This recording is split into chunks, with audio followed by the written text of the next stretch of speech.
Mapagpalang araw sa kaibigan. Ngayon po araw na ito ay mag-update po tayo sa ating po mga alagang manok mga kaibigan, kung saan talaga naman ay maliliksi po yung ating mga manok at malakas kumain. Yan. At kahit po tayo ay hindi po tayo mapakain ng mga commercial feeds dahil po sa napakataas na presyo ngayon. At ito ang mga alternatibong pagkain po ng ating pong mga manok mga kaibigan. At yung ating pong po tayo sa ating po mga lahi po ng mga manok mga kaibigan, ay ang ating pong lahi ng manok ay galing pa po itong Mindanao from Cagayan de Oro City mga kaibigan.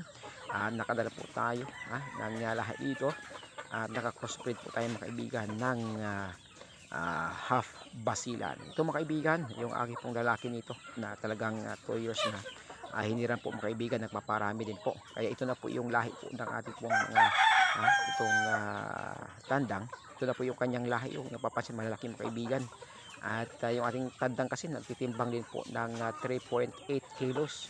At nahirap po kasi natin kung kaibigan. Dito na po yung kanyang mga resulta. Makikita napapansin po yung kulay itim. Ayun po ang mga basilan, half na basilan kaibigan, at mga native chicken na po yung mga inahin nito.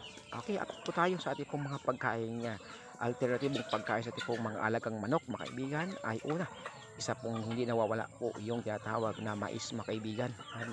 At dahil po dito ay marami po ang mais at harvest po ng mais, kaya mais po ating pinapakain mga kaibigan.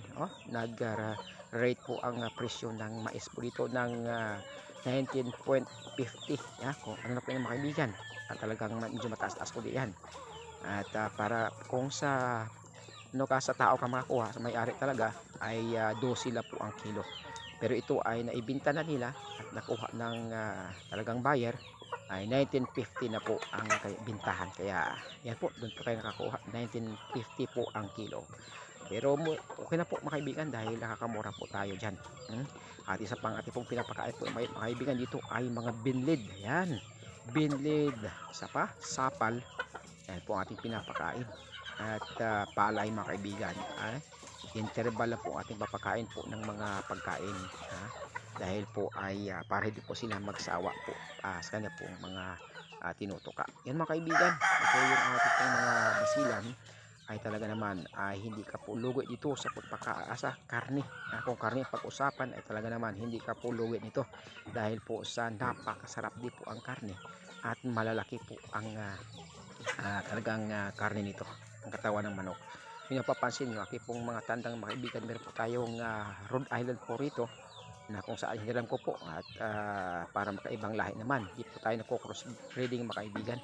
Ito mga lahi mga kaibigan, yung napapansin, ayan po, ay talaga naman ay malaki na po yung klase ng manok na ito.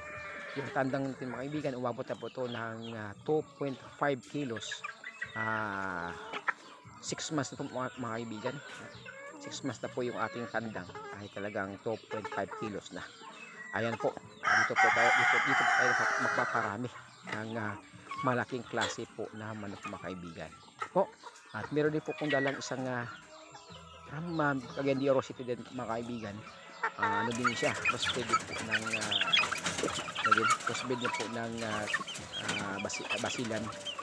At magpaparami din po tayo. Yan po yung aking update po mga kaibigan. Salamat sa panonood. Thank you for watching. God bless us all, and to God be the glory.